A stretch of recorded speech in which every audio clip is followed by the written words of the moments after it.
আসসালামু আলাইকুম ওয়া রাহমাতুল্লাহি তাআলা ওয়া বারাকাতুহু। আমি ঈদে মিলাদুন নবী সাল্লাল্লাহু আলাইহি ওয়াসাল্লামের প্রেক্ষাপটকে কেন্দ্র করে কিছু কথা এই প্রেক্ষাপটে বলবো, কিছু কথা তরুণ প্রজন্ম এবং বর্তমান বিশ্ব, সাথে আমাদের ইসলাম, সবকিছুকে সামনে রেখে আমি একটা সংক্ষিপ্ত চিত্র আপনাদের সম্মুখে তুলে ধরার চেষ্টা করব। আপনারা এটা দেখে বুঝতে পারবেন যে আমরা আসলে কি করা উচিত। ঈদে মিলাদুন নবী সাল্লাল্লাহু আলাইহি ওয়াসাল্লাম সম্পর্কে ইতোপূর্বে আমরা আজকে বোধহয় এটা আমাদের প্রায় 14তম মাহফিল। তো ইতোপূর্বে অনেক বিষয়ের উপর আলোকপাত করা হয়েছে। একই বিষয় আপনারা অনেকেই প্রশ্ন যেগুলো করেছেন সেগুলো আমরা আগে কথাগুলো বলে ফেলেছি। একই কথা বারবার বললে তো আমরা এক বিন্দুর মধ্যে থেকে যেতে হবে, ওই বিন্দু থেকে বের হতে পারবো না। তো আমরা ঈদে মিলাদুন নবী সম্পর্কে এখান থেকে শুরু করি। এটা বলার পর আমরা আমাদের মৌলিক আলোচনায় চলে যাব। সম্মানিত উপস্থিতি, পবিত্র কোরআন পাক থেকে আমি একটা আয়াতে পাক তেলাওয়াত করেছি। এখানে আল্লাহ রাব্বুল আলামিন একটা স্পেশাল পরিভাষা ব্যবহার করেছেন, আইয়ামুল্লাহ। কি ব্যবহার করেছেন? আইয়ামুল্লাহ। আইয়াম আরবিতে ইয়মুনের বহু বচন। আমরা ইংরেজিতে ডেই বলি দিনকে, আর আইয়াম হলে ডেইস বলি। তো আল্লাহ রাব্বুল আলামিন বলছেন ওয়াজাক্কিরহুম বিআইয়ামিল্লাহ। মুসা আলাইহিস সালামকে বলছেন যে আপনি আপনার স্বজাতিকে আইয়ামুল্লাহ স্মরণ করিয়ে দিন, আল্লাহর দিন সমূহ স্মরণ করিয়ে দিন। আপাত দৃষ্টিতে যদি আমরা দেখি, আমাদের মনে হবে যে সপ্তাহের 7 দিন বা মাসে 29 বা 30 দিনের কিছু দিন আল্লাহর, বাকি দিনগুলো অন্য কারো। ঘটনা কি তাই? ঘটনা এরকম না। পবিত্র কোরআনকে, এখানে যেহেতু আমাদের ইউথগুলো আছেন, পবিত্র কোরআনকে আপনারা বোঝার জন্য কনটেক্সট বোঝা বড় জরুরি। কনটেক্সট বোঝা বড় জরুরি। আপনি টেক্সচুয়াল নলেজ যদি অ্যাকোয়ার করতে চান, আপনাকে অবশ্যই কনটেক্সট বুঝতে হবে। যদি আপনি কনটেক্সট বুঝতে ব্যর্থ হন, তাহলে টেক্সট আপনি বুঝতে পারবেন না। কনটেক্সট বুঝার একটা মেথোডোলজি আছে, মেথড আছে, সিস্টেম আছে, ওয়ে আছে, তরিকা আছে। কনটেক্সট বুঝার জন্য আগের আয়াত, পরের আয়াত, আগের সূরা, পরের সূরা, সব কিছু মিলিয়ে একটা কনটেক্সট তৈরি হয়। সেটাকে আমরা সিয়াক, সেবাক, আরবির মধ্যে লেহাক এগুলা বলি। সব কিছু পড়ে তখন আপনি একটা কনটেক্সটের মধ্যে যেতে পারবেন। যখন আপনি কনটেক্সটের মধ্যে যাবেন, টেক্সটটা বুঝতে অনেকাংশে সহজ হয়ে যায়, অনেকাংশে সহজ হয়ে যায়। তো আমরা কনটেক্সটের দিকে যদি দৃষ্টিপাত করি, তাহলে আমরা দেখতে পাই এখানে আইয়ামুল্লাহ বলে আল্লাহ যেটা বুঝাতে চেয়েছেন সেটা আসলে এই আইয়ামুল্লাহ না। আমরা যখন তাফসীরের কিতাবগুলোতে যাই, তাফসীরে তাবারি হোক, ইবনে কাসির হোক, আমি এখন তাবারি থেকে ওই এক্সাক্ট ইবারতগুলো পড়তে গেলে অনেক সময় চলে যাবে। মুফাসসিরিনে কেরাম এই আয়াতের কনটেক্সটকে সামনে রেখে যেটা আমাদেরকে বলছেন সেটা হচ্ছে যে আমি তোমাদেরকে ফেরাউনের যাবতীয় আযাব থেকে, তার জুলম থেকে আমি তোমাদেরকে মুক্তি দিয়েছি। তো যেই তারিখে আল্লাহ রাব্বুল আলামিন বনী ইসরাইলকে ফেরাউনের যাবতীয় জুলম থেকে, শোষণ থেকে, একটা শাসন, একটা শোষণ থেকে মুক্তি দিয়েছি, সেই মুক্তির দিনগুলোকে আল্লাহ পবিত্র কোরআনে আইয়ামুল্লাহ বলেছেন। কি বলেছেন? আইয়ামুল্লাহ। আবার নবীকে হুকুম দিয়ে বলছেন ওয়াজাক্কিরহুম। ওয়াজাক্কিরহুম মানে হচ্ছে রিমাইন্ডিং, রিমাইন্ড দেম, তাদেরকে আপনি স্মরণ করিয়ে দেন ওই সমস্ত দিন যেই দিনগুলোতে আমি তাদের উপর দয়া পরবশ করত, অনুগ্রহ করত, আমি তাদেরকে ফেরাউনের বিভিন্ন জুলম থেকে, শোষণ থেকে মুক্তি দিয়েছি। সেই দিনগুলোর কথা স্মরণ করিয়ে দিন, কারণ এই দিনগুলো আমার অনুগ্রহের দিন, তাদের উপর আমার অনুগ্রহের দিন। এই কনটেক্সট আপনারা বুঝতে পেরেছেন।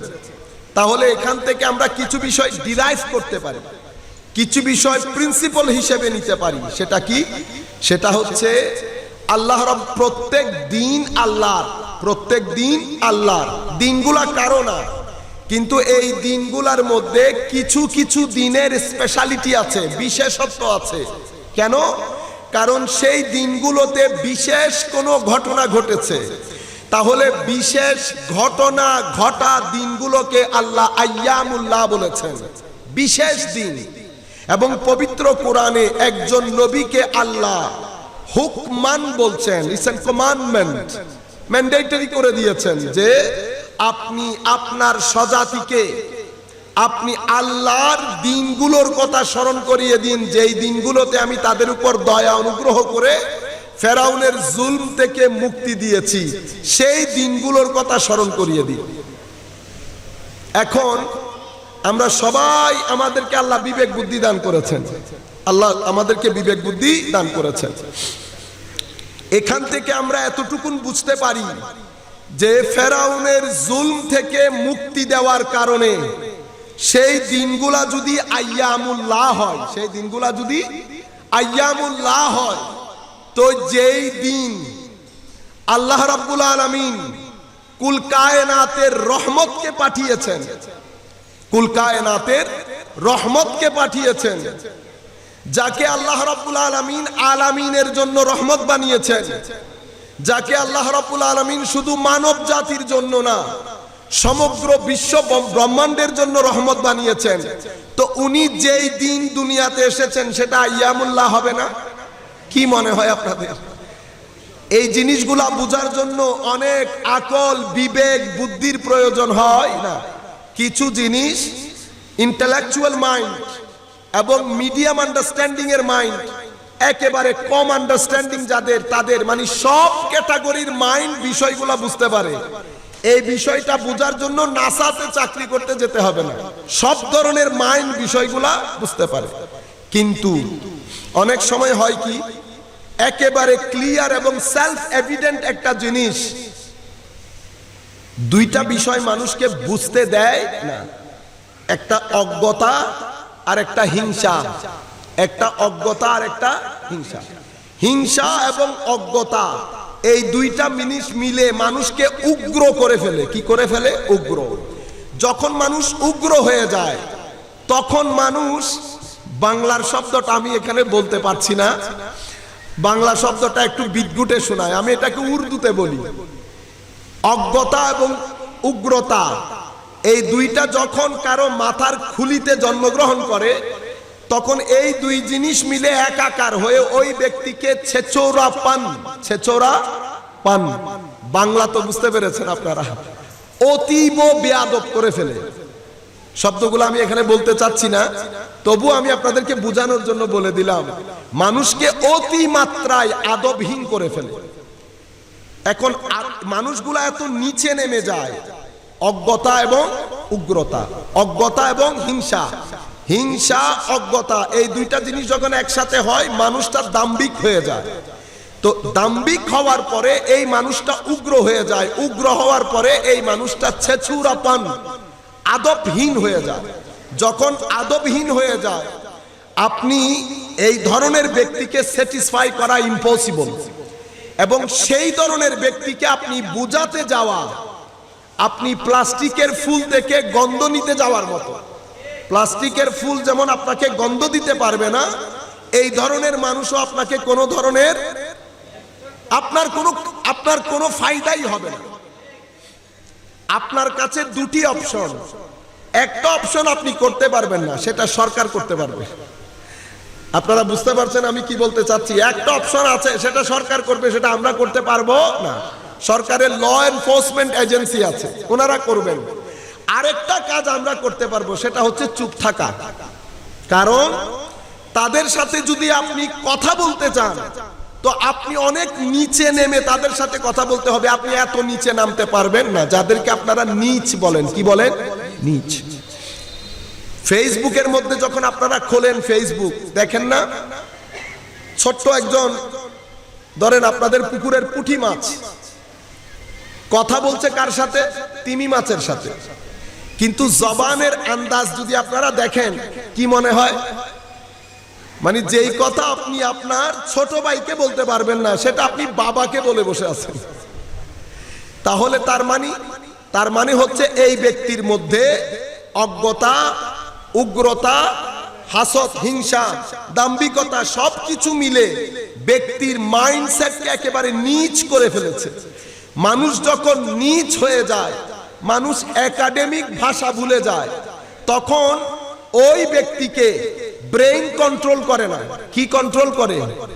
ওই ব্যক্তিকে, আমি যে জিনিসটা আপনাদেরকে, শয়তান কন্ট্রোল করে।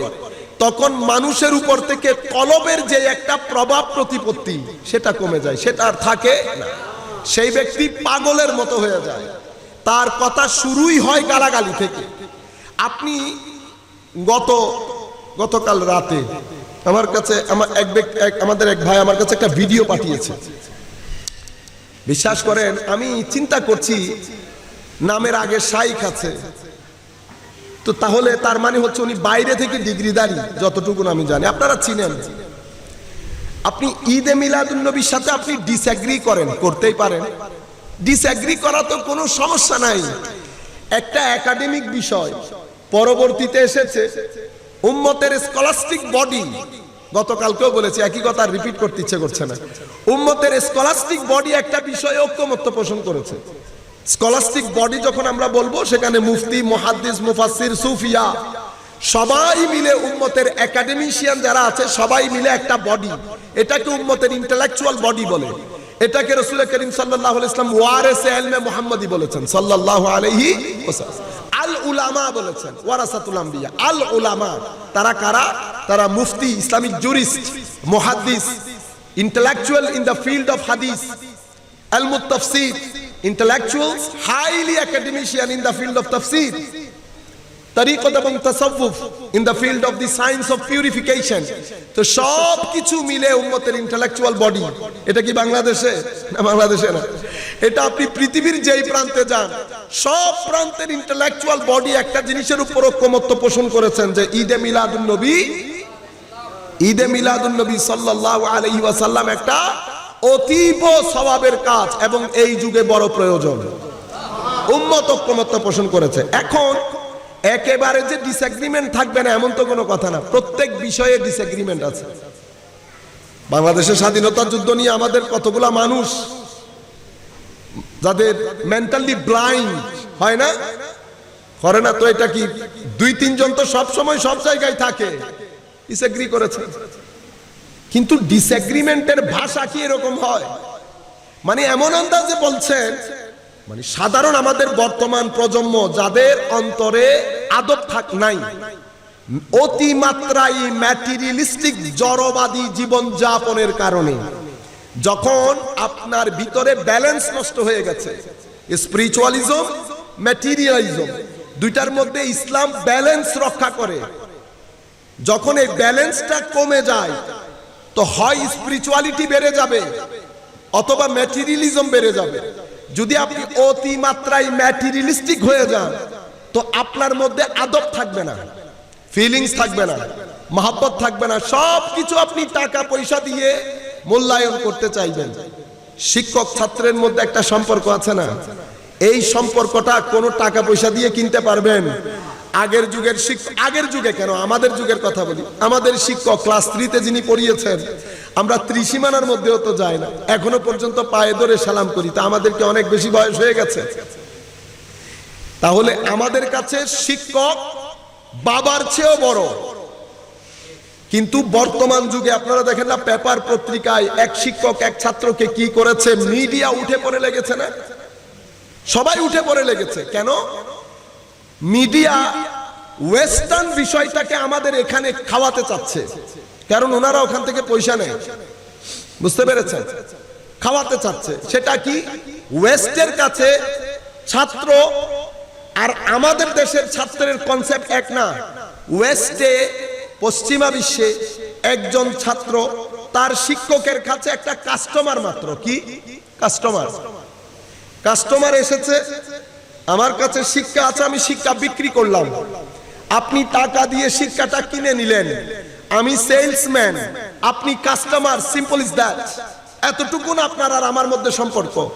আচ্ছা, আমাদের বাংলাদেশে আমাদের আবেশে আমাদের ধর্মে আপনি যদি আপনারা, কারণ অতিমাত্রায় স্মার্ট, আপনাদের কাছে ধর্ম জিনিসটা ভালো লাগে না, ঠিক না? আপনারা ধরেন এটা মানছেন না, না মানেন, কিন্তু আমাদের দেশের একটা নিজস্ব স্বকীয়তা আছে, সংস্কৃতি আছে, ট্র্যাডিশন আছে, আপনাকে মোরাল স্ট্যান্ডার্ড আছে। আপনি অন্তত এগুলাকে সামনে রেখে আপনি একেবারে এভাবে পশ্চিমা বিশ্বের বিষয়টাকে আপনি এনে এখানে যে খাওয়াতে চাচ্ছেন, আপনি যুব সমাজের কোমর ভেঙে দিচ্ছেন, যেই কোমর ওয়েস্টের যুবকদেরকে ভেঙে দিয়েছে। যার কারণে মা বাবা 10 বছরের একটা ছেলের সাথে উঁচু আওয়াজে কথা বলতে ভয় করে। আপনারা এই জিনিসটা এখানে করতে চাচ্ছেন। আমি যখন আমার যুব সমাজকে শাসন করতে ব্যর্থ হব, তো বর্তমানে যা হচ্ছে তাই হবে, বর্তমানে যা হচ্ছে তাই হবে। এটা কেন হয়? কারণ হচ্ছে আপনি যখন অতিমাত্রায় ম্যাটেরিয়ালিস্টিক হয়ে যাবেন, এমনিতে সমাজ থেকে আদব চলে গেছে, এরকম আদবহীন সমাজের মধ্যে আপনি যখন জাতে মুস্তাফা সাল্লাল্লাহু আলাইহি ওয়াসাল্লামের ব্যাপারে এই আন্দাজে এই টোনে কথা বলবেন, তো আমার ইউথ যারা আছে তারা যেটা রিসিভ করবে, রিসিভ করে তারপরের দিন সকালে যখন তারা জাতে মুস্তাফাকে বুঝার চেষ্টা করবে, তারা মনে করবে উনি একজন নবী, আল্লাহ নবী বানিয়েছেন, তো কি হয়েছে? বুঝতে পেরেছে? মানুষ মাঝে মধ্যে বুঝে আসে না কোন দুনিয়াতে আমরা আসলাম, এরকম এই পরিবর্তন কিভাবে সাধিত হলো। হুজুরে করিম সাল্লাল্লাহু আলাইহি ওয়াসাল্লাম, আপনারা বলছেন না প্রথম যুগে ছিল না, দ্বিতীয় যুগে ছিল না, তৃতীয় যুগে ছিল না, বলি না? ও ভাই, প্রথম দ্বিতীয় তৃতীয় চতুর্থ যুগে কোনো দরকারও ছিল না। কেন? কারণ ওনাদের প্রত্যেক দিন ঈদে মিলাদুন নবী ছিল। আপনি যেই যুগের কথা বলছেন, ওনারা আল্লাহর নবী ওযু বানালে ওযুর পানি নিয়ে মুখে আর বুকে লাগাতেন। আল্লাহর নবী থু মুবারক ফেললে থু মুবারক হাতে নিয়ে মুখে আর বুকে লাগাতেন। তো আমি যেই কারণে এটা করছি, কি কারণ, আমার উদ্দেশ্য কি? আমার উদ্দেশ্য হচ্ছে যুবকদের অন্তরে এশকে রাসূলের চেরাগ জ্বালিয়ে দেওয়া, আদবে মুস্তাফার চেরাগ জ্বালিয়ে দেওয়া, আহলে বাইত রাসূল সাহাবায়ে কেরামের এশক ও আদবের চেরাগ জ্বালিয়ে দেওয়া, এটা আমার উদ্দেশ্য। প্রোগ্রাম কি করছি সেটা অ্যাকর্ডিং টু দি সিচুয়েশন আমরা প্রোগ্রাম করি। Programme doesn't matter. মাহফিল করছি, মানুষকে দাওয়াত করেছি, এটা একটা ওসিলা মাত্র, এটা একটা ওসিলা মাত্র। আমি আগামী 10-15 বছর পরে হয়তো দেখা যাবে পুরা সিস্টেম পরিবর্তন হয়ে গেছে, আমি অন্য আন্দাজে ঈদে মিলাদুন নবী করছি। হয়তো দেখা যাবে আমি জুলুস বন্ধ করে দিয়েছি, হয়তো দেখা যাবে আমি জুলুসকে অন্যভাবে করছি। টেকনিক পরিবর্তন হতে থাকবে, টেকনিক পরিবর্তন হতে থাকবে, ওসিলা পরিবর্তন হতে থাকবে। আমি হজ করতে যেতাম, এক সময় পায়ে হেঁটে যেতাম, এক সময়। এর পরবর্তীতে আমি সওয়ারি, গাদার উপর, উটের উপর সওয়ার হয়ে গিয়েছি। কোথায় গিয়েছি? হজ করতে। কিসের উপর গিয়েছি ডাজন্ট ম্যাটার, আমার উদ্দেশ্য তো হজ। আমি যানবাহন according to the situation, demand of time আমি গ্রহণ করেছি। এখন আমি প্লেনে যাচ্ছি, একটা সময় এমন আসবে আমি বসবো 10 মিনিটের মধ্যে পৌঁছে যাব, আসতে পারে না। তো আমি অ্যাকর্ডিং টু দি সিচুয়েশন, ওয়াসাইল, ওয়াসিলা, অর্থাৎ মাধ্যম পরিবর্তন হতে থাকবে। মাধ্যম ডাজন্ট ম্যাটার, আমার মূল উদ্দেশ্য হচ্ছে আদব হুব্বে মুস্তাফা সাল্লাল্লাহু আলাইহি ওয়াসাল্লাম।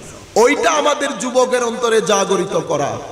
যেই যুগের কথা বলছেন, ওনারা আমার নবী সাল্লাল্লাহু আলাইহি ওয়াসাল্লামের চুল মুবারক যখন কাটতে আসতেন, সাহাবায়ে কেরাম আল্লাহর নবীর চতুর্পার্শ্বে তাওয়াফ করে হাতগুলা বিছিয়ে দিতেন চুল মুবারক হাতে পরার জন্য।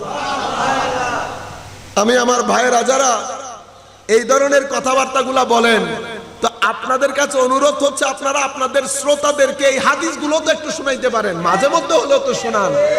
হাদিসগুলো তো বুখারী, মুসলিম শরীফ, সিহাহ সিত্তার মধ্যে এসেছে। ইমাম বুখারী যদি টেন্টেটিভ চ্যাপ্টার, যেটা আপনারা বলেন সূচিপত্র, সূচিপত্রের মধ্যে যদি এই ধরনের অধ্যায় করতে পারেন, যে এই অধ্যায়টি রাসূল করিম সাল্লাল্লাহু আলাইহি ওয়াসাল্লামের হাত মুবারকের বরকতের অধ্যায়। এই অধ্যায়টি হুজুর করিম সাল্লাল্লাহু আলাইহি ওয়াসাল্লামের ঘাম মুবারকের সুগন্ধির অধ্যায়। এই অধ্যায়টি আল্লাহর নবীর প্রতি প্রেম ভালোবাসাই ঈমান। তো ইমাম বুখারী যদি এই ধরনের অধ্যায় করতে পারে, আপনিও অন্তত একদিন হলেও এই হাদিসগুলো আপনাদের ছেলেদেরকে একটু বলে শোনাতে পারেন না? আপনারা বুঝতে পেরেছেন? তো আমরা দ্বিতীয় যুগ, তৃতীয় যুগ, যেই যুগগুলার কথা বলছেন, ওনাদের জিন্দেগি তো আল্লাহ রাসূলের দরবারে নামে মুহাম্মদের উপর ফানা ছিল সাল্লাল্লাহু আলাইহি ওয়াসাল্লাম। আপনারা বুঝতে পেরেছেন? সময় পরিবর্তন হয়েছে, ম্যাটেরিয়ালিস্টিক লাইফস্টাইল আমাদের সমাজের মধ্যে ছেয়ে বসেছে। উলামায়ে কেরামের মধ্যে সবাই ঐক্যমত্য হয়ে ঈদে মিলাদুন নবী জারি করেছে। কেউ তাসাউফ তরিকতের স্কুল খুলে বসেছে। তাসাউফ তরিকতে আগে স্কুল ছিল না, প্রয়োজন হয় নাই। কেন? কারণ সমাজে প্রত্যেক মানুষ রাত্রি জেগে ইবাদত করার কি ছিল? তাদের প্রত্যেকের অভ্যাস ছিল। খৌফ খশিয়ত সমাজের রন্ধ্রে রন্ধ্রে পরিবেশের মধ্যে ইনবিল্ট ছিল। কিছু ইনবিল্ট রিয়ালিটি থাকে, এগুলা ইনবিল্ট রিয়ালিটি ছিল। পরবর্তীতে এগুলাকে স্পেশাল সাবজেক্ট করে ইউনিভার্সিটি খোলানোর কোনো প্রয়োজন পড়ে নাই। সময় এসেছে, পরিবর্তন হয়েছে। যখন সময়ের পরিবর্তন হয়েছে, স্কলাররা মিলে কেউ আকীদার স্কুল খুলেছে, ইলমুল আকায়েদ, যাকে আমরা মডার্ন পরিভাষায় থিওলজি বলি। কেউ ইলমে হাদিসের স্কুল খুলেছে, কেউ ইলমুল ফিকহের স্কুল খুলেছে, কেউ তাসাউফ তরিকতের স্কুল খুলেছে। কোন কলেজকে আমরা কাদেরিয়া বলি, কোন কলেজকে আমরা নকশবন্দিয়া বলি। বুঝতে পেরেছেন? এগুলো এক একটা স্পিরিচুয়াল কলেজের নাম, তরিকতগুলো এক একটা কলেজের নাম। এখন আপনার ইচ্ছা আপনি কোন স্কুলে ভর্তি হবেন, কোনো বাধ্যবাধকতা নাই। আপনার যদি ইচ্ছে হয় আপনি ইংলিশ স্কুলে যান, আপনার যদি ইচ্ছে হয় সরকারি স্কুলে যান, কিন্ডারগার্টেনে যান, শত স্কুল আপনার সামনে খোলা। এখন এখানে কেউ চিশতিয়া স্কুল খুলেছে, কেউ কাদেরিয়া স্কুল খুলেছে, কেউ শাজলিয়া স্কুল খুলেছে, কেউ রেফাইয়া স্কুল খুলেছে। আপনার ইচ্ছা, আপনি যদি চান স্কুলে ভর্তি হতে, ভর্তি হন। প্রত্যেকের স্কুলের মধ্যে রিকোয়ারমেন্ট রেখেছে, এই রিকোয়ারমেন্ট ফুলফিল করতে হবে। ঠিক আছে? যখন আপনি স্কুলের মধ্যে ঢুকেছেন, তো স্পিরিচুয়ালিজমের পরিভাষায় আপনাকে মুরিদ বা সালেক বলা হয়। কি বলা হয়? মুরিদ বা সালেক। কিন্তু বেসিক্যালি আপনি ছাত্র। আর যিনি আমাকে পড়ান, আমরা তাসাউফ তরিকতের পরিভাষায় ওনাকে মুরশিদ বলি, ইংলিশে বললে গাইড বলি, স্পিরিচুয়াল গাইড। আমাদের বাংলা, ফার্সিতে, উর্দুতে আমরা পীর বলি। কি বলি? পীর, যিনি গাইড করেন।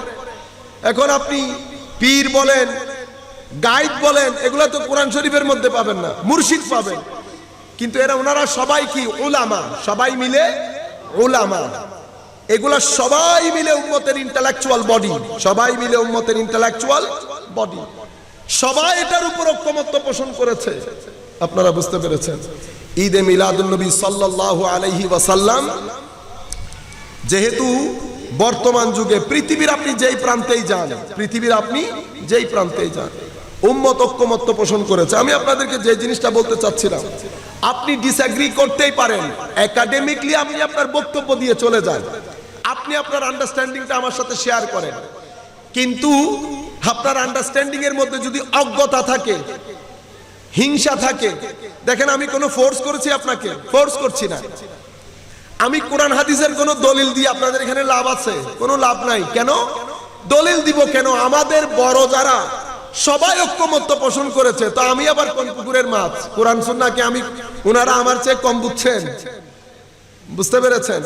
আচ্ছা, ডাক্তার বলছেন আপনার মায়ের হার্ট সার্জারি করতে হবে, তো হার্ট সার্জারি করা মানে you pushed your mom in the state of death, life and death. থাকতেও পারেন, চলেও যেতে পারেন। হার্ট কেটে ফেলা মানে বোঝা যায়। মাই গড, আল্লাহ আমাদের সবাইকে রক্ষা করুন, মুরব্বিয়ানে কেরাম আমাদের সবাইকে রক্ষা করুন আল্লাহ এই পরীক্ষা থেকে। কিন্তু ডাক্তার বলার পরে আপনি চিন্তা করতে পারছেন, ডাক্তার সাহেব একটু চিন্তা করি, এলাকাবাসীকে নিয়ে একটু পরামর্শ করি? না না, এটা আপনার পরামর্শের বিষয় না।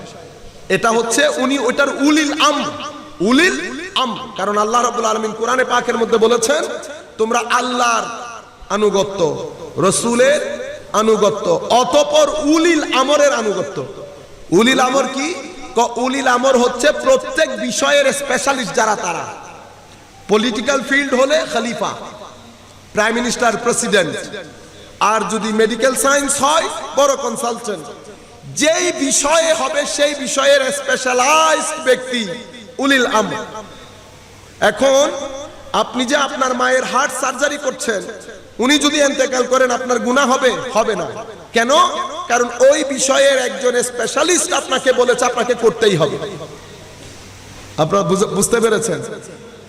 আমাদের ধর্মের, আমাদের দ্বীনের ক্রাক্স ছিল নলেজ। আমাদের ধর্মের মূল ভিত্তিপ্রস্তর যেটার উপর স্থাপিত হয়েছে সেটা জ্ঞান, সেটা জ্ঞান। আমরা সেখান থেকে উঠে তুলে এনে আমরা কি করেছি? স্পেশাল কিছু ড্রেস কোড বানিয়েছি। কলেজ বিশ্ববিদ্যালয় ছেড়ে দিচ্ছি দ্বীনের তাবলীগের নাম দিয়ে। আপনি জানেন আপনি কি কাজটা করছেন? আপনি হুরমতে দ্বীন বুলন্ডিত করছেন। হুজুর করিম সাল্লাল্লাহু আলাইহি ইসলামের আনিত দ্বীনের যে প্রেস্টিজ ছিল সেটার মূলে কুঠারাঘাত করে আপনি মুসলিম মিল্লাতকে পৃথিবীর সামনে, পৃথিবীর সেকুলার ইন্টেলেকচুয়াল বডির সামনে আপনি লজ্জিত করাচ্ছেন। সম্মানিত যুবক ভাইয়েরা, ওয়েস্ট পৃথিবীকে শাসন করছে 200 বছর, তার চেয়ে বেশি করেন আরেক সামান্য করে। 1700 শতাব্দীর পর থেকে এগুলা শুরু হয়েছে। Secularisation of knowledge, secularisation of culture, secularisation of morality. তার আগে আপনারা কখনো চিন্তা করে দেখেছেন 1400 বছর কারা পৃথিবীকে শাসন করেছে? মুসলমানরা করেছে শাসন। মুসলমানরা 1400 বছর।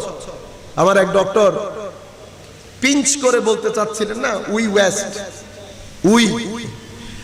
হায় হায়, আমরা করি। আমেরিকানরা দেখেন না, ওয়েস্টার্ন কান্ট্রির লোকেরা যখন কথা বলে, হায় কথা, গায়ে রক্ত ধরে যায়। We have done this, we have done that. আমরা করেছি। অবশ্যই আপনারা করেছেন। সিভিলাইজেশনের বল এখন আপনাদের কোর্টে। এই বল নিয়ে পৃথিবীতে আমরা 1400 বছর খেলেছি। বল তখন আমার কোর্টে ছিল। তখন ভূগোলও আমি শিখিয়েছি, কেমিস্ট্রিও আমি শিখিয়েছি, ফিজিক্সও আমি শিখিয়েছি, প্রাইভেট, পাবলিক, ইন্টারন্যাশনাল ল সবকিছু তখন আমি শিখিয়েছি। পৃথিবী তখন যেই কোনো জ্ঞানের কথা বললে আমাকে কোট করতো। পৃথিবী বলতো গাজালি এটা বলেছে, ইবনে সিনা এটা বলেছে, ইবনে রুশদ এটা বলেছে, ফারাবি এটা বলেছে, কান্দি এটা বলেছে। পৃথিবী তখন এরকম বলতো। ইমাম রাজি এটা বলেছে, গাজালি বলেছে, জোয়াইনি বলেছে, বাকিলানি বলেছে। পৃথিবী এভাবে এই আন্দাজে কথা বলতো। এটা একটা সিভিলাইজেশন। এটা ঘোরে কিসের উপর ভিত্তি করে? আপনার সভ্যতার উপর ভিত্তি করে। সভ্যতা কিসের উপর গড়ে ওঠে? সভ্যতার জন্য প্রথম বিষয় আপনার নলেজ, অথবা আপনার চরিত্র। চরিত্র কি জিনিস? সততা, সত্যবাদিতা, ন্যায়পরায়ণতা, উদারতা। এই জিনিসগুলো যখন আমি রপ্ত করতে পারবো, আল্লামা ইকবাল বলেছেন না, ফির सबक सीख अदालत का, सदाकत का, लिया जाएगा तुझसे फिर खिदमत दुनिया की इमामत का।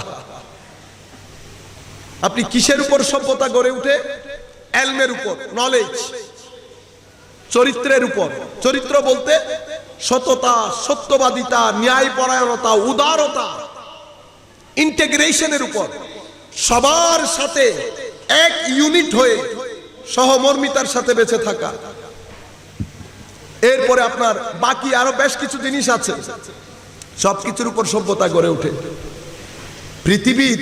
এজন্য রাসূল করিম সাল্লাল্লাহু আলাইহি ওয়াসাল্লাম আজকে আপনারা যে আয়াত আমাকে দিয়েছিলেন, ইন্নাকা লা আলা খুলুকিন আযীম, হাবিব আপনাকে উত্তম চরিত্রের একেবারে সর্ব উপরে রেখে আমি আপনাকে উত্তম চরিত্রে চরিত্রবান করেছি।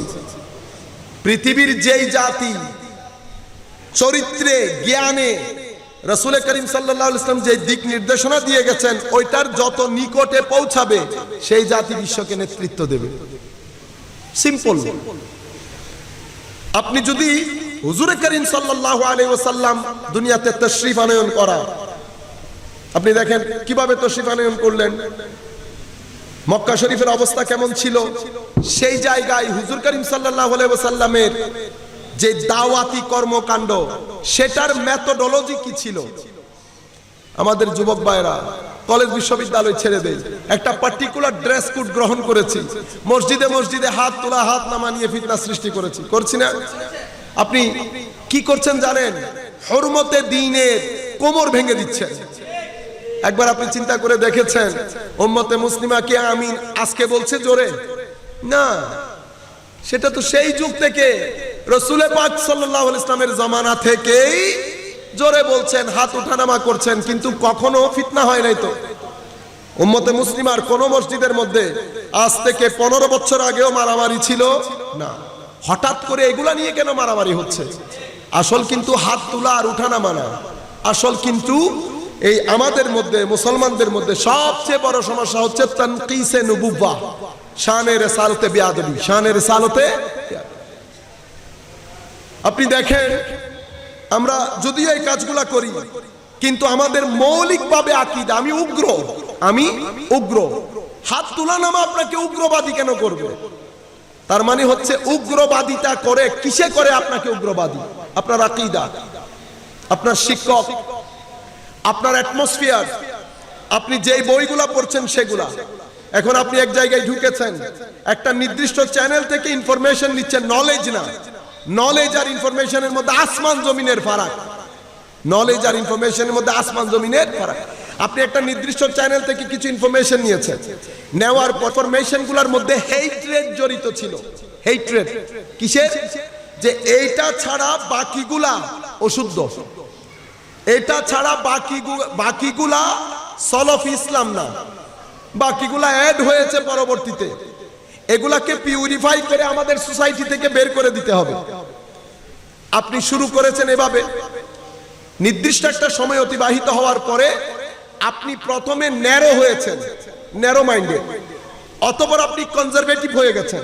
যেই কনজারভেটিভ হয়েছেন আপনি এখনো আমাকে দেখে হাসি দিচ্ছেন, কিন্তু ভিতর থেকে আপনি মনে করছেন যে আমি আপনার এই হাসি পাওয়ার যোগ্য না। কেন? কারণ আপনার ভিতর আস্তে আস্তে সংকুচিত হয়ে যাচ্ছে। দ্বিতীয় ধাপে গিয়ে কনজারভেটিজম রেডিক্যালিজমে পরিণত হয়েছে, আপনি এখন র্যাডিক্যাল হয়ে গেছেন। কিন্তু বাইরের সিম্পটম হচ্ছে হাত তোলা আর হাত নামা, এগুলা বাইরের বিষয়। আপনি আভ্যন্তরীণভাবে পরিবর্তন হয়ে যাচ্ছেন। যখন আপনি রেডিক্যাল হয়ে গেছেন, আপনার মনে হচ্ছে যে এই ধর্মের কথা আমি বলছি সেটা কুফর, আমি কুফর করছি, আমি বেদাত করছি, আমি আমার জিয়ারতকে আপনার পূজা মনে হচ্ছে, ঈদে মিলাদুন নবীকে বেদাত মনে হচ্ছে, আমাকে আপনার বেদাতি মনে হচ্ছে। আপনি আমাকে সহ্য করতে পারছেন না, আপনি আমাকে নিতে পারছেন না। তৃতীয় পর্যায়ে গিয়ে এরপরে আপনি এক্সট্রিমিস্ট হয়ে গেছেন। যে আপনি এক্সট্রিমিস্ট হয়েছেন, আপনি একেবারে সংকুচিত হয়ে গেছেন। পরবর্তী ধাপটা অনেক খতরনাক, যেটাকে আপনারা টেরোরিস্ট বলেন। টেরোরিজম আসে এক্সট্রিমিজমের পরে। আপনি টেরোরিস্ট কমাইতে হলে আপনাকে শুরুতে যাইতে হবে আমার এই ছেলেটা কোন জায়গা থেকে সফর শুরু করেছে, কোন জায়গা থেকে, কোন বই, কোন শিক্ষক, কার মজলিসে, কার সুহবতে বসে সে কনজারভেটিভ হয়েছে, রেডিক্যাল হয়েছে, অতঃপর এক্সট্রিমিস্ট হয়েছে। বুঝতে পেরেছেন? তাহলে এখানে নামাজ, হাত তোলা, আমিন জোরে বলা ফ্যাক্টর না, কারণ এই বিষয়গুলো আগেও ছিল। এখন যেটা হচ্ছে সেটা হচ্ছে নির্দিষ্ট একটা জায়গা থেকে গেম প্ল্যানিং হচ্ছে মুসলিম উম্মার নতুন প্রজন্মকে ধর্মের মধ্যে রেখেও ধর্মের মধ্যে না রাখতে। কেন? কারণ আমি সেন্টার অফ নবুওয়া, রাসূল করিম সাল্লাল্লাহু আলাইহি ওয়াসাল্লাম আমাদের দ্বীনের সেন্টার। এই সেন্টার থেকে যদি আপনি সরে যান তো আপনি, মানুষ আপনাকে মুমিন মনে করবে, কিন্তু অটোমেটিক্যালি এবং আসলে আপনার মধ্যে ঈমান নাই। আপনি মনে করতে পারেন যে কিভাবে বললেন যে সেন্টার মুহাম্মদ রাসূলুল্লাহ সাল্লাল্লাহু আলাইহি ওয়াসাল্লাম। জি ভাই, আল্লাহ আমাদেরকে এভাবে পরিচয় করিয়েছেন। আমরা সূরা ইখলাস পড়ি না? সূরা ইখলাস কি পড়ি? বিসমিল্লাহির রহমানির রহিম কুল হুয়াল্লাহু আহাদ আল্লাহুস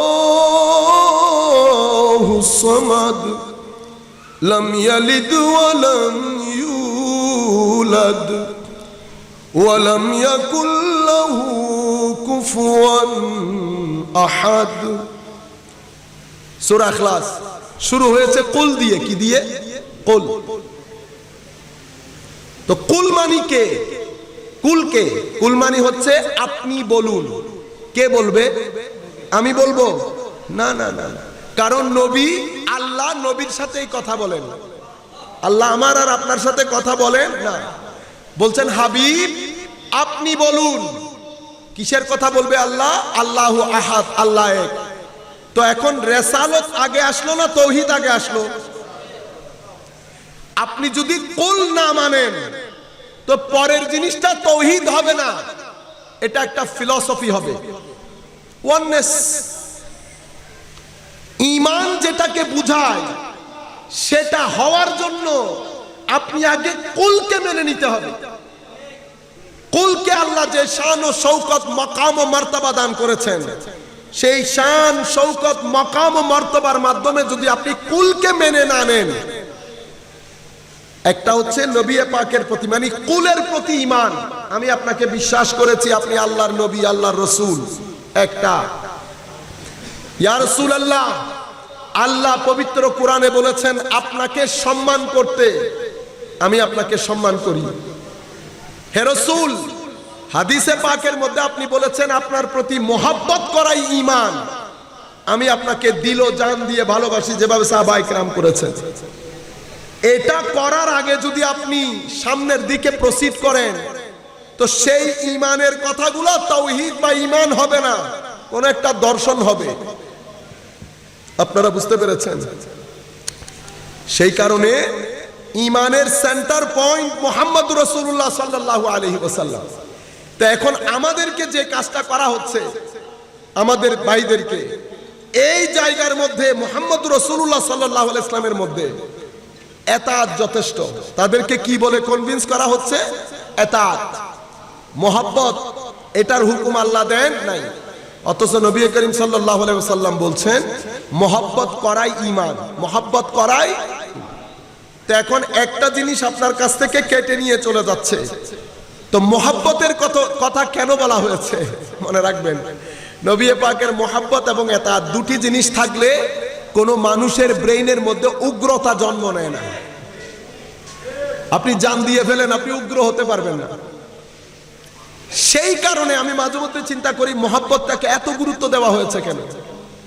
মোহাব্বতটাকে এত গুরুত্ব দেওয়ার মৌলিক কারণ হচ্ছে মোহাব্বত ব্যক্তির জীবনে এক আমূল পরিবর্তন সাধন করে। এটা একটা বিপ্লবের নাম।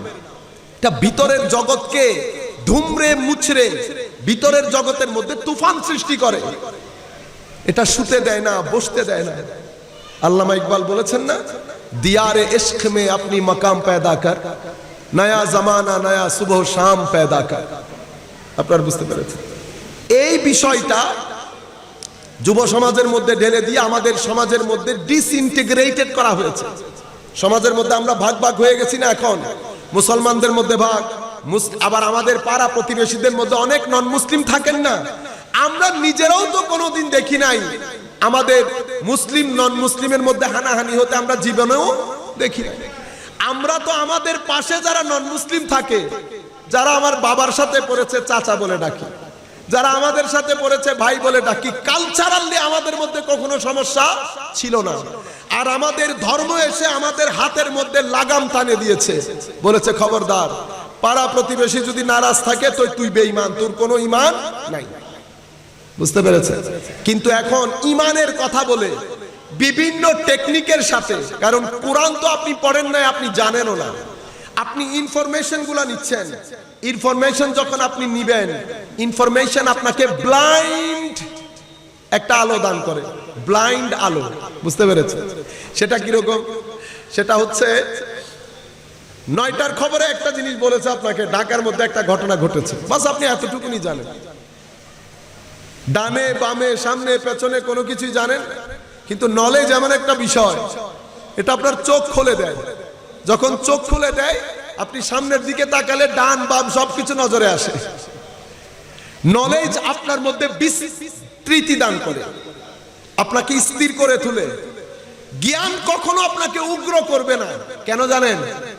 কারণ জ্ঞান হচ্ছে আপনি জ্ঞানের মহাসমুদ্র দেখতে শুরু করেছেন। অহংকার কখন হয় জানেন? যখন আপনি জ্ঞানের সফরে বের হন। জ্ঞানের সফরে বের হওয়ার সময় 3টা স্টেশন পাড়ি দিয়ে জ্ঞানের রাজ্যে পৌঁছাতে হয়। সেই স্টেজগুলোকে আমরা আমাদের ইসলামিক ক্লাসিক্যাল সায়েন্সের পরিভাষায় ওয়াহাম বলি, ডেলুশন, এলিউশন, ব্যাড ইমপ্রেশন। দ্বিতীয় পর্যায়টাকে আমরা শাক বলি, ডাউট, 50-50, 50% ডার্কনেস, 50% লাইট। তৃতীয় স্টেজটাকে আমরা ইমাজিনেশন তথা জান বলি, 80% লাইট, 20% অন্ধকার। এখন অন্ধকার আছে। এই 3টা স্টেজের মধ্যে মানুষ যখন জ্ঞানের পানি ঢুকতে থাকে, মানুষ আধা পাগল হয়ে যায়। তখন তার আমিত্বে, তার বসার স্টাইলে, কথাবার্তার ধরনে পরিচয় দিতে গিয়ে এমন আন্দাজ করে, তখন আপনার নিজেরও খারাপ লাগবে যে এটা উনি না করলেও পারতেন। কেন জানেন? কারণ উনি এখনো জ্ঞান রাজ্যে পৌঁছাতে পারে নাই। উনি এই 3 স্টেশনের মধ্যে আছেন, হয় ওয়াহামের মধ্যে, নয় শাকের মধ্যে, নয় জানের মধ্যে। তো আমার আল্লাহ বলছেন, ওয়া ইন্না জান্না লা ইউগনি মিনাল হাক্কি শাইআ। জান দিয়ে কখনো হককে বোঝা যায় না।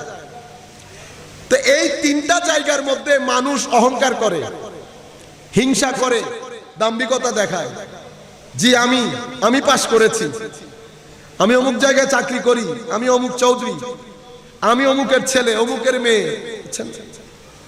কারণ আপনি এলমের জায়গায় এখনো পৌঁছান নাই। যে আপনি ওয়াহাম, শাক, জান 3টা ক্রস করে যখন এলমের মধ্যে গিয়েছেন, মহাসমুদ্র যখন আপনার নজরে এসেছে, আপনি চুপ হয়ে গেছেন। হায় খোদা, আমি তো কিছুই জানি না। এতক্ষণ আপনার কি মনে হয়েছে? আমি সব কিছু জানি, আমি সব কিছু জানি। এখন আপনার মনে হচ্ছে আমি কিছুই জানি না। এই এলমের জায়গায় যখন আপনি যাবেন, তার মানে হচ্ছে এলমের মহাসমুদ্রের তীরের মধ্যে আপনি দাঁড়িয়ে। যখন আপনি মহাসমুদ্র দেখছেন, তখন নিজেকে খুব সামান্য একটা মানুষ আপনার মনে হচ্ছে যে আমি কিছুই জানি না। এই জায়গার মধ্যে এসে আল্লাহ যখন হযরত আদম আলাইহিস সালামকে সৃষ্টি করলেন, তো শয়তান কি বলল? শয়তানকে আল্লাহ বলছেন না, উসজুদু লি আদম, আদমকে সিজদা করো। সে বলছে না, আমি সিজদা করতে পারবো না। লা আসজুদু লি আদম, সিজদা করব না। কেন? দেখেন, আনা খায়রুম মিনহু, আনা খায়রুম। তো আল্লাহ কি করেছেন? আদম আলাইহিস সালামকে ইলম দান করেছেন। কি দান করেছেন? ইলম দান করেছেন আল্লাহ। এখন আমি মানুষ হিসেবে আমি যেই বিষয়ে আমার মনে হচ্ছে কি ওইখান থেকে 2-4টা বিষয় আল্লাহ পড়িয়ে দিয়েছে, অথবা যিনি ডাক্তার উনি যে কয়েকটা বায়োলজি কেমিস্ট্রি পড়ি ওগুলা মনে করবেন যে ওগুলা পড়িয়ে দিয়েছেন। না না না, যিনি পড়িয়েছেন উনি মালিকুল মুলক। যাকে পড়িয়েছেন উনি নবী। একজন দিয়েছেন, আরেকজন নিয়েছেন। যিনি দিয়েছেন উনি জানেন উনি কি দিয়েছেন, আর যিনি নিয়েছেন উনি জানেন উনি কি নিয়েছেন। তো যখন আল্লাহ বলছেন আদম আম্বিউহুম বিআসমাইহিম, আদম আলাইহিস সালাম তখন বলতে শুরু করলেন, ফালাম্মা আম্বাহুম বিআসমাইহিম ক্বালা আলাম আকুল লাকুম ইন্নী আ'লামু গায়বাস সামাওয়াতি ওয়াল আরদ ওয়া আ'লামু মা তুবদুনা মা কুনতুম তাকতুমুন। তখন আল্লাহ রাব্বুল আলামিন বললেন, আমি তোমাদেরকে বলেছি আমি ভিতর বাহির সবকিছুই জানি। এই কথা শোনার পরে শয়তান কিন্তু আদম আলাইহিস সালামের জ্ঞানের সামনে চ্যালেঞ্জ করতে পারে না। কি বলেছে? আমি সিজদা করব না, আমি ওনার চেয়ে অনেক ভালো, আমাকে তুমি এখন কোথায় চলে গেছে? আমাকে তুমি আগুন দিয়ে সৃষ্টি করেছো। জ্ঞান দিয়ে যখন মানুষ চ্যালেঞ্জ করতে না পারে, মানুষ কোথায় যায়? পার্সোনাল অ্যাটাকে চলে যায়। জ্ঞান দিয়ে যখন আপনি কাউকে চ্যালেঞ্জ করবেন, কিভাবে করবেন? আপনি বলবেন, আপনি যে কথাটা বলছেন সেই কথাটা অ্যাপ্রিসিয়েট করছি, ভেরি গুড, তবে আমার মনে হচ্ছে আপনি যে আন্দাজে দলিলটা দিচ্ছেন এটার প্রেজেন্টেশনটা যথাযথ হচ্ছে না, আমারটা আপনি শুনেন। দলিলটাকে আপনি এই আন্দাজে দেন, এভাবে দিলে গ্রহণযোগ্য। এটা হচ্ছে একাডেমিক পরিভাষা। কিন্তু আমরা মাহৌল, আমাদের অ্যাটমসফিয়ারের মধ্যে আমাদেরকে ভদ্রতা শিক্ষা দেয়। আমি শুধু আমাদের কথা বলছি, আমাদের মাদ্রাসা লাইফ। সমস্যা হচ্ছে আদব যেই বিষয় শিক্ষা দেয় সেই বিষয়ের নাম তরিকত এবং তাসাব্বুফ, সেটা মাদ্রাসায় পড়ানো হয় না। সেই কারণে আমরা কথা বলার সময় আমাদের মধ্যে আসো, বলি দিন আসো, কয়টা কিতাব পড়েছো, ঠিক না? এই যে কয়টা কিতাব পড়েছো, 10টা পড়েছো, 12টা পড়েছো, আপনি কোন ইমামের মুখে কখনো শুনবেন না এই কথা। কেন? কারণ ওনাদের মধ্যে আদব এবং এলম দুইটা একসাথে জড়ো হয়েছে। এলম বই থেকে আসে, আদব তাসাউফ ও তরিকতের কিতাব, উলামায়ে রাব্বানির সোহবত, দুইটা থেকে আদব আসে। এলম কম হলেও আদবের কারণে এলম অনেক বেশি নুরানি হয়। তো যখন এলম কম, এলম অনেক নুরানি, অনেক দূর পর্যন্ত নজরে আসে, মানুষ অতীব ভদ্র হয়ে যায়, মানুষ অতীব ভদ্র হয়ে। মূল পয়েন্ট আমি যেখান থেকে আসছি সেটা ছিল, তো ওনাকে আমি বলেছিলাম যে দেখেন 1400 বছর আমরা করেছি না, 1400 বছর শাসন করেছে কি দিয়ে? এখন আমাদের যুবক ছেলেরা জিহাদ জিহাদ জিহাদ চাই, জিহাদ করে অ্যাকশন। ইন্না লিল্লাহি ওয়া ইন্না ইলাইহি রাজিউন, আল্লাহ মাফ করে। হবে এগুলা তো এটা সভ্যতার সাথে যায় না জিনিসগুলা। আপনি হুজুর করিম সাল্লাল্লাহু আলাইহি ওয়াসাল্লামের 23 বছর সাহাবায়ে কেরাম আব্বাসি উমাইয়া শাসন করার জন্য ইলম লাগে, ইলম, আখলাক লাগে। আর মুসলমানদের জন্য এটার সাথে আরেকটা জিনিস আছে, রাতের সিজদা লাগে। আপনি পুরা ইসলামের ইতিহাস পড়েন, দৌড় দিয়ে আপনি এগুলো আমাদেরকে উগ্র করে ফেলা হচ্ছে একটা নির্দিষ্ট চ্যানেল থেকে। আমরা আপনাদের মধ্যে একটা পরিবর্তন আনতে চাই, এটা আমাদের মিশন। আমি চাই আপনারা আবার নতুন ট্র্যাকে, যেটা আমাদেরকে আমাদের রাসূল শিখিয়েছেন, যেটা আমরা আমাদের আইমায়ে কেরাম থেকে শিখেছি, যেটা আমাদেরকে আমাদের সুফিয়ায়ে কেরাম উলামায়ে রব্বানিরা শিখিয়েছেন। আদব, আখলাক, দ্যাট মিন্স চরিত্র। চরিত্র কি? আপনার ভদ্রতার নাম, আপনার নম্রতার নাম, আপনার উদারতার নাম, আপনার সহনশীলতার নাম, আপনার সততার নাম, ধৈর্যের নাম। এই জিনিসগুলার নাম সবকিছু করে এটার ফালুদা বানালে এটাকে আমরা চরিত্র বলি। এই চরিত্রের ক্ষেত্রে রাসূল করিম সাল্লাল্লাহু আলাইহি ওয়াসাল্লামের কয়েকটা হাদিস আপনাদের সাথে শেয়ার করি। রাসূল করিম রউফুর রহিম সাল্লাল্লাহু আলাইহি ওয়াসাল্লাম ইরশাদ করেছেন, সালাতুন ইয়া রাসূলুল্লাহ আলাইকুম, সালামুন ইয়া হাবিবাল্লাহ আলাইকুম, সালাতুন ইয়া সালামুন ইয়া হাবিবাল্লাহ আলাইকুম, তু জিন্দা হে ওয়াল্লাহ, তু জিন্দা হে ওয়াল্লাহ, मेरे चश्मे आलम से छुप जाने वाले, सलातुन या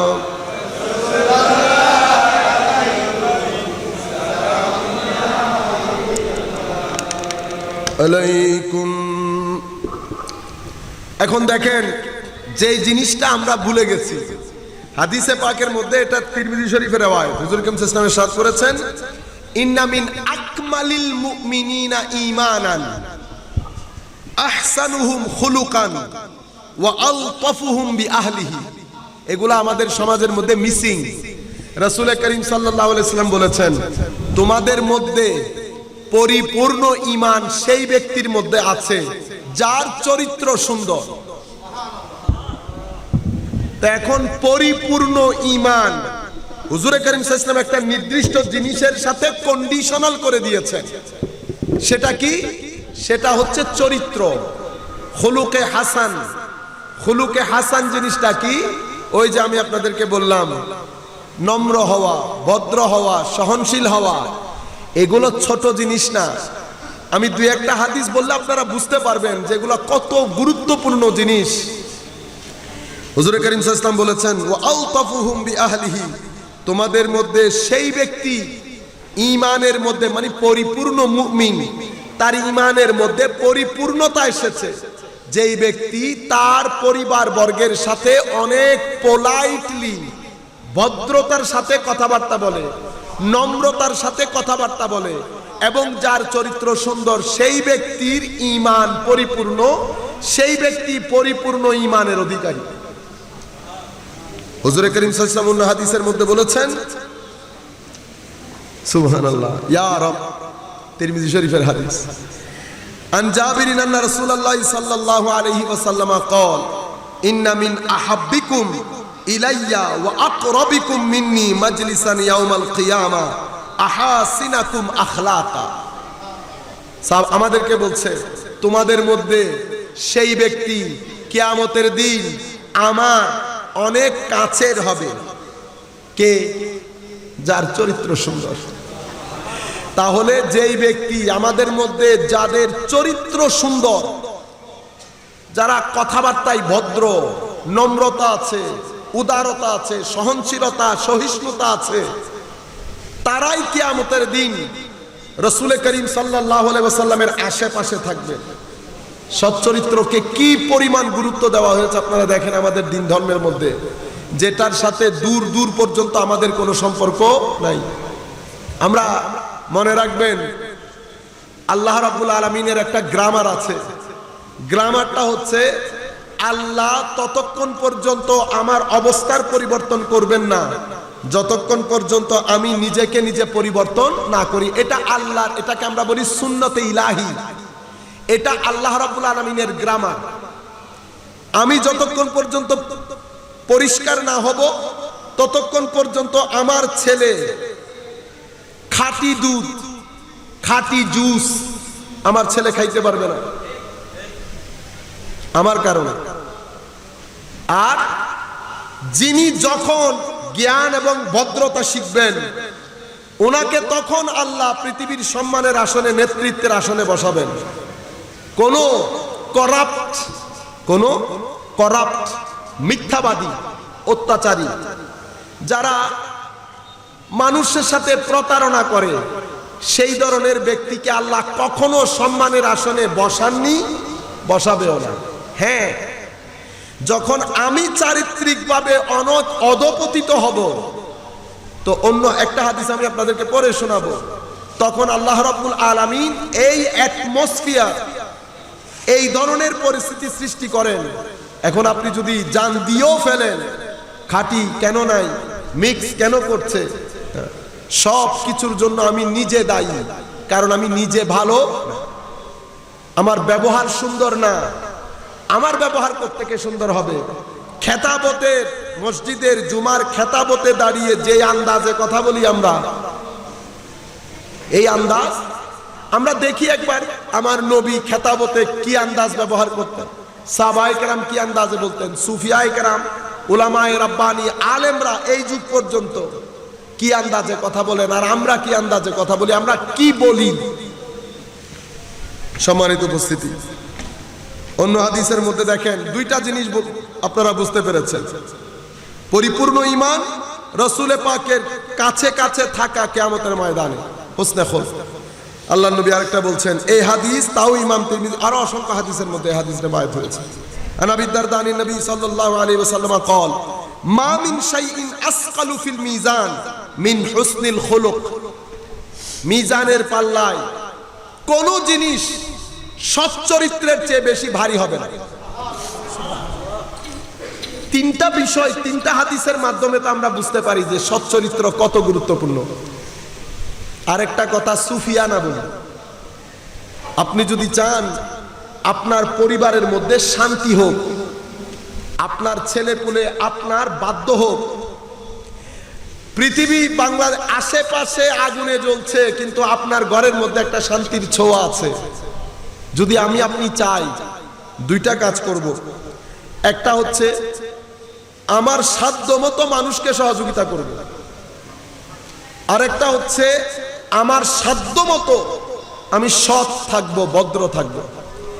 এই দুইটা জিনিস যদি আপনি রপ্ত করতে পারেন, আমি আপনাকে গ্যারেন্টির সাথে বলছি আপনি তাবিজের দুয়ারে দুয়ারে যাইতে হবে না, আপনাকে পাগল হয়ে যাইতে হবে না। সুখ, আপনার সুখের খুঁজে আপনাকে বের হতে হবে না, সুখ আপনাকে খুঁজে নেবে। কেন? কারণ সুখ থাকে ভিতরে, ভিতরের সাথে যদি সুখওয়ালার সম্পর্ক থাকে তো সুখ আপনাকে খুঁজে নেবে। তো সুখওয়ালার সাথে সম্পর্কের জন্য অনেক কাজ আছে, তোর মধ্যে এই দুইটি কাজ বড় এফেক্টিভ, এই দুইটি কাজ বড় এফেক্টিভ। হাদিসে পাকের মধ্যে রাসূল করিম সাল্লাল্লাহু আলাইহি ওয়াসাল্লাম বলেছেন, আমি আমার বান্দাদের মধ্যে কিছু মানুষ বানিয়েছি, আমি বানিয়েছি তাদেরকে। তারা কি করে? তারা আমার বান্দাদেরকে বৃষ্টির ন্যায় সহযোগিতা করে। তাদেরকে আমি তৌফিকও দিয়েছি, মন মানসিকতাও দিয়েছি। মানুষ গ্রুপ আফটার গ্রুপ, দলে দলে ওই ব্যক্তির কাছে সহযোগিতার জন্য আসে। এই ব্যক্তির সাথে এই ব্যক্তির ইর্দ গির্দ তার অন্তর, এরা অনেক প্রশান্তি যুক্ত হয়, অনেক শান্তির হয়। অশান্তিময় সমাজে এরা শান্তির হয়। সম্মানিত উপস্থিতি, আমি জানি না এই বক্তব্যগুলো আপনাদের ভালো লাগছে কিনা। আমরা এশকি কথা, ইমোশনাল কথা শুনতে শুনতে অভ্যস্ত। আমি আপনাদের রুচিটা পরিবর্তন করে আমি চাচ্ছি যে আমরা কিছু মৌলিক কথা বলি এবং এই মাহফিলগুলোর মাধ্যমে আমরা আমাদের ব্যক্তি জীবনকে স্ক্যান করি, আমরা পরিবর্তন হই, 1% হই, 2% হই। একদিনে তো আমি আর পরিবর্তন হয়ে যেতে পারবো, আমি নিজে সহ বলছি। এই মৌলিক পরিবর্তনগুলো যদি আমরা করতে না পারি তো আমাদের ভবিষ্যৎ প্রজন্ম, যারা আমাদের ছেলেরা মেয়েরা আসছে, তাদের জন্য বসবাসের অযোগ্য হয়ে যাবে যতক্ষণ পর্যন্ত আমি ঠিক না হব। আপনি ব্লেম করতে থাকবেন, অমুকের কারণে এটা হয়েছে, অমুক এটা করে ফেলেছে। রাস্তা দিয়ে যখন আসি আপনারা দেখেন গাড়ি কিভাবে চলে। আপনি যদি ওয়েস্টের কোনো মানুষকে এনে দেখান, তারা মনে করবে এই গাড়িগুলা মানুষ চালায় না। কিসে চালায় সেটা আমি বলছি না, আপনারা বুঝে নেন। কারণ মানুষ হলে সে একটা সিস্টেমে গাড়ি চালাবে, একটা সিস্টেম থাকবে। মানুষ তো, আল্লাহ মানুষকে আকল দিয়েছে, বিবেক দিয়েছে, বুদ্ধি দিয়েছে, সেই বুঝে কোনটা আমার কোনটা আপনার, সেই বুঝবে কোনটা আমি পরিধান করব, কোনটা আমার ভাই পরিধান করবে, সেই বুঝে কাকে আমি ভাই বলবো, কাকে আমি বদ্দা বলবো। মানুষ বিবেক বুদ্ধি আলা মানুষ। কিন্তু আপনি যখন রাস্তার মধ্যে যান, আপনার বুঝার কোনো উপায় নেই। এই যে আপনি এখন আপনি ওখানে, আমি গালাগালি করছি না, আমরা কত মার দাঙ্গা হাঙ্গামা হচ্ছে, না না, আপনি সোসাইটির একটা বিষয়কে আলোক করে ফেলছেন, আমরা সবাই মিলে এটার জন্য দায়ী। যাই হোক, বলতে যেটা বলছিলাম, হুজুরে করিম সাল্লাল্লাহু আলাইহি ওয়াসাল্লাম বলেছেন, আন ইবনে মাসউদ আন্না রাসূলুল্লাহ সাল্লাল্লাহু আলাইহি ওয়াসাল্লাম قال حرم على النار كل حين سهل قريب من الناس। حرم على النار, আল্লাহ জাহান্নামের জন্য হারাম করে দিয়েছেন সেই সমস্ত ব্যক্তিকে, হাইয়িনিন সাহলিন করিবিন মিনান নাস, যারা মানুষের সাথে ভদ্রতার সাথে, নম্রতার সাথে, পোলাইটলি, একেবারে ফ্রেন্ডলি, রিল্যাক্সড হয়ে, ওয়েলকামিং হয়ে যারা মানুষের সাথে বিহেভ করে, আল্লাহ জাহান্নামের আগুনকে তাদের জন্য হারাম করে দিয়েছেন। আমরা কোথায় কোথায় খুঁজে বেড়াচ্ছি, আর কি জিনিস রাসূল করিম সাল্লাল্লাহু আলাইহি ওয়াসাল্লাম বলে গেছেন। এই সমস্ত জিনিসকে একসাথে করে আল্লাহ আল্লাহর নবীকে পাঠিয়েছেন কি দিয়ে? যখন হযরত আয়েশা সিদ্দিকা রাদিয়াল্লাহু তাআলা আনহাকে জিজ্ঞেস করা হয়েছে যে হুজুরে করিম সাল্লাল্লাহু আলাইহি ওয়াসাল্লামের চরিত্র কেমন, তখন হযরত আয়েশা সিদ্দিকা বলেছেন, কানা খুলুকুহু আল কুরআন, রাসূল পাক সাল্লাল্লাহু আলাইহি ওয়াসাল্লামের চরিত্র হচ্ছে কোরআন, এটা আপনারা শুনেছেন। কিন্তু হাদিসে পাকের মধ্যে এসেছে যে হযরত আয়েশা সিদ্দিকা রাদিয়াল্লাহু তাআলা আনহা এই কথা বলার পরে কোরআন শরীফের সূরা মুমিনুনের আয়াত তিলাওয়াত করেছেন। কদ আফলাহাল মুমিনুন আল্লাযীনা হুম ফি সালাতিহিম খাশিউন ওয়াল্লাযীনা হুম আনিল লাগওয়ি মুরিদুন। এভাবে করতে করতে ওয়াল্লাযীনা হুম আলা সালাতিহিম ইউহাফিজুন পর্যন্ত গেছে। বুঝতে পেরেছেন? এতটুকুন পড়েছে, পড়ার পরে তো বলতে চেয়েছেন যে এটাই হচ্ছে কুরআনী চরিত্র যেটা নবী করিম সাল্লাল্লাহু আলাইহি ওয়াসাল্লামের মধ্যে ছিল। তো সেটা কি রকম? ফি সালাতিহিম খাশিউন, কদ আফলাহাল মুমিনুন, মুমিনরা সফল হয়েছে। তো সফল সাকসেসফুল মুমিনের ক্যারেক্টারিস্টিক বর্ণনা দিচ্ছেন কোরআনের মধ্যে। তো ক্যারেক্টারিস্টিক গুলা কি কি? কম সফল সাকসেসফুল মুমিনদের ক্যারেক্টারিস্টিক্স হচ্ছে ফি সালাতিহিম খাশিউন, তাদের নামাজের মধ্যে খুশু এবং খুদু থাকে। খুশু এবং খুদু, নামাজের মধ্যে খুশু এবং খুদু আসে যদি অভদ্র মানুষ হয়, হিংসুক হয়, দাম্ভিক হয়, সংকীর্ণ মনের হয়, এই ধরনের মন্তরে কখনো খুশু খুদু আসে। খুশু খুদু আসে কখন? যখন অন্তরের মধ্যে সংকীর্ণতা থাকে না। কোনো মানুষ যখন ভদ্র হয়, নম্র হয়, সহনশীল হয়, এই ধরনের মানুষগুলার অন্তরে আল্লাহ খুশু এবং খুদু দান করে। তারা নামাজের মধ্যে, কারণ নামাজের মধ্যে এই বিষয়টা আসার জন্য বান্দার মধ্যে দুই ধরনের সৌন্দর্য লাগে।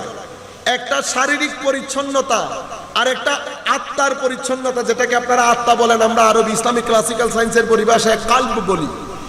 কালবের পরিচ্ছন্নতা আর শারীরিক পরিচ্ছন্নতা, দুই পরিচ্ছন্নতা যদি একসাথে না হয় তাহলে সেই ব্যক্তির নামাজের মধ্যে খুশু আসে না। আমরা যখন কলসি ভরতে যাই পুকুর পাড়ে, তো আমরা কি শুধু বাইরে ধুয়ে মুছে পরিষ্কার করি না ভিতরে ধুয়ে মুছে পরিষ্কার করি? যদি বাইরে চকচক চকচক করে, আমরা বলি না চকচক করলে স্বর্ণ হয়, all that glitters is not gold, চকচক করলে স্বর্ণ হয় না। তো এখানেও চকচক করলে পরিষ্কার পরিচ্ছন্ন হলে নামাজ হয়। নামাজের জন্য কলসির বাইরেও ধুইতে হয়, কলসির ভিতরে পানি পড়তে পড়তে ওখানে ময়লা যুক্ত হয়েছে, এগুলাকে পরিষ্কার না করলে আপনি পানি দিলে গন্ধযুক্ত হয়ে যাবে। বুঝতে পেরেছেন? এই কারণে আমি আর ওইদিকে যাচ্ছি না, আপনারা বুঝে নেন। এটা এই এই এই দাম্ভিকতার কারণে, হিংসুটে মেজাজের কারণে, আর অতি মাত্রায় আমরা বলি না গরম মেজাজ, গরম মেজাজ। আমাদের এখানে তো আজীব একদম গালিগালাজ দিয়ে কথা বলতে পারলে, হাত পা নাড়িয়ে কথা বলতে পারলে, আমরা কি বলি, ফতোয়া দিয়ে দিতে পারলে, তে কাফেরে গি ইতে অমুক গি, আমরা বলি না, বলে যে বহুত বড় মুফতি, বহুত বড়। কেন বলে জানেন? এগুলা বলিয়েন না, এগুলা বললে মানুষ বুঝতে পারবে আপনাদের অ্যাটমসফিয়ারের মধ্যে জ্ঞান নাই। কি আছে? উগ্রতা আছে। কারণ যেই সমস্ত পরিবেশের মধ্যে জ্ঞান থাকে, সেই সমস্ত পরিবেশে কাকে জ্ঞানী বলে? যার বড় বড় ছাত্র আছে, লেখাযোগা আছে, যার বড় বড় ছাত্র আছে, লেখাযোগা আছে, ইন্টারন্যাশনাল জার্নালে আর্টিকেল আছে, যিনি বসে মসজিদের মধ্যে বড় বড় আলেমদেরকে পড়ান এবং অনেক বেশি নরম তবিয়তের হন, এদেরকে কি বলে? আলেম বলে। এখন আমাদের সামগ্রিক পরিস্থিতির জন্য সবকিছু পরিবর্তন হয়ে যাচ্ছে, বুঝছেন? যাই হোক, ফি সালাতিহিম খাশিউন, রাসূল পাকের ক্যারেক্টারিস্টিক বর্ণনা দিচ্ছেন। হযরত আয়েশা সিদ্দিকা রাদিয়াল্লাহু তাআলা আনহা এই আয়াতও পড়েছেন আমাদেরকে বলার জন্য। তারপরে কি বলেছে? লিজ যাকাতে ফাইলুন, এখানে যাকাত সম্পদেরও হতে পারে, আবার যাকাত অন্তরেরও হতে পারে। সম্পদের যাকাত কি আপনারা জানেন? অন্তরের যাকাত হচ্ছে নামাজের মধ্যে খুশু আসবে না যদি যাকাত না থাকে। অর্থাৎ তাজকিয়া না থাকে, আপনার অন্তরের পরিষ্কার পরিচ্ছন্নতা যদি আপনি অর্জন করতে না পারেন, তাহলে আপনি কদ আফলাহাল মুমিনুনের ওই বৈশিষ্ট্যমণ্ডিত হতে পারবেন না। তৃতীয়, লিফুরুজিহিম হাফিজুন, অর্থাৎ আমরা অশ্লীলতা থেকে নিজেদেরকে রক্ষা করব। এটা আপনারা বুঝে নেন। আমরা এখানে বড় ছোট সবাই বসেছি, আপনারা এটা আপনারা নিজেরা বুঝে নেন। তবে আমি আমার আমার বড় অনেক বেশি দরদ এবং এক ধরনের একটা ভিতরে আনকমফোর্টনেস থাকে তাদের জন্য, কারণ অশ্লীলতার জোয়ারে তারা অলমোস্ট হয় না মানে হাবুডুবু খাওয়া। এই প্রজন্মকে এই অশ্লীলতার গণজোয়ার থেকে যদি আমরা রক্ষা করতে না পারি, যেই করেই হোক আমরা যদি তাদেরকে মোটামুটি একটা পর্যায়ে আনতে না পারি, আমরা বিয়ে প্রথা আমাদের এখান থেকে উঠে যাবে এবং যে কয়েকটা বিয়ে থাকবে সেখানে তালাকের রেট বেড়ে যাবে। মনে রাখবেন, ইসলাম যখন একটা জিনিসকে অ্যাডপ্ট করে, ওয়েস্ট আর ইস্ট অথবা ওয়েস্ট আর ইসলামের মধ্যে ফারাক হচ্ছে, ওয়েস্ট এই জায়গার মধ্যে ক্যাপস লক রাখে নাই, তুলে দিয়েছে, যার যা মন চাই করছে। ক্লাস 4 থেকে শুরু। আপনারা হয়তো স্বপ্নেও কল্পনা করতে পারবেন না এমন ঘটনা, কারণ তারা এই জায়গার ক্যাপস লক তুলে দিয়েছে, যার কারণে সমাজের মধ্যে পিতৃ পরিচয়হীন সন্তানের সংখ্যা বেশি। এভাবে চলতে থাকলে আগামী 20 থেকে 30 বছরের মধ্যে আমেরিকা হোক আর ইংল্যান্ড হোক, পার্লামেন্টের মধ্যে যারা পার্লামেন্টারিয়ান আসবে তাদের ম্যাক্সিমাম সংসদ সদস্যের পিতৃ পরিচয় থাকবে না। বুঝতে পেরেছেন? কিন্তু আমাদের এখানে আমাদের দিন থেকে একটা সিস্টেম রাখা হয়েছে সেই স্টিংটাকে অবদমিত রাখার জন্য, সেটার নাম বিয়ে প্রথা, নাম্বার 1। দ্বিতীয় হচ্ছে, বিয়ের আগ পর্যন্ত আমাদেরকে রক্ষা করার জন্য আমাদেরকে মোরালিটি এবং ধর্ম শিক্ষা দেওয়া হয়, যাতে আমরা এই বিষয়টাকে দমিয়ে রাখতে পারি। আর আমাদের সামগ্রিক জীবন থেকে যেই জিনিসগুলো আমাদের অশ্লীলতার দিকে পুশ করে, সেগুলোর মধ্যে ক্যাপস লক লাগাতে বলা হয়েছে আমাদের ধর্মে।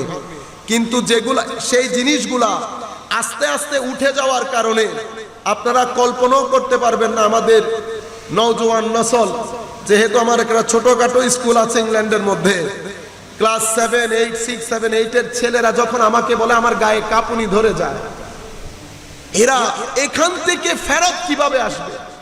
এই জায়গা থেকে এটা আল্লাহর খাস করম না হলে, মাওলাই করিমের খাস দয়া না হলে এটা ইম্পসিবল। আমি মা বাবাদেরকে বলবো, আমার ইয়ুথদেরকে বলবো, মনে রাখবেন আল্লাহ রাব্বুল আলামিন একটা ইবাদত দিয়েছেন আমাদেরকে, যে ইবাদতের মাধ্যমে আমরা এই অশ্লীলতার জোয়ার থেকে নিজেদেরকে রক্ষা করতে পারবো। আমাদের নিজেদের জন্য হলেও আমাদেরকে নিজেদের রক্ষা করতে হবে। কেন? আমরা যদি যেই জায়গা দিয়ে হেঁটে যাচ্ছি, আমি যদি হাঁটতে থাকি এই জায়গায়, তো 20, 30, 40 বছর পরে আমার জিন্দেগি অনেক বেশি বিশৃঙ্খলাপূর্ণ হবে। তো আমার জীবনকে সুশৃঙ্খল করার জন্য আমি এখন যে অশ্লীলতার গণজোয়ারে ভাসছি, সেখান থেকে আমাকে রক্ষা করতে হবে। সেই কারণে আল্লাহ আমাকে আপনাকে নামাজ তথা সালাত নামক একটা ইবাদত দান করেছেন, এবং সেই ইবাদত আমার জন্য ফরজ। কিরকম ফরজ করেছেন জানেন? বান্দা, রাসূল পাক হাদিসে পাকের মধ্যে বলেছেন, যদি আপনি দাঁড়াতে না পারেন তো বসে পড়বেন, বসতে যদি না পারেন শুয়ে পড়বেন, মুভ করতে না পারলে ইশারায় পড়বেন। এই নামাজ মুমিন আর কাফেরের মধ্যে একটা দেওয়ালের মতো। তুমি ইচ্ছাকৃতভাবে এক ওয়াক্তের নামাজ ছেড়ে দেওয়া মানে কুফরি করার শামিল। অথচ ইসলামের মধ্যে কি একটা স্তম্ভ তো আরো আছে, কিন্তু দেখবেন ওই স্তম্ভগুলা নির্দিষ্ট কিছু ব্যক্তির জন্য, সবার জন্য না। যাকাত কি সবাই দেয়? আপনার অ্যাবিলিটি থাকলে দিচ্ছেন, নাইলে দিচ্ছেন না। রোজা সবাই অসুস্থরা কি আমার যখন অসুস্থ হয়ে যায়, ডায়াবেটিস বেড়ে যায়, সুগার বেড়ে যায়, হার্ট প্রবলেম, ওষুধ খেতে হচ্ছে, আমি আপনার রোজা রাখতে পারছি না।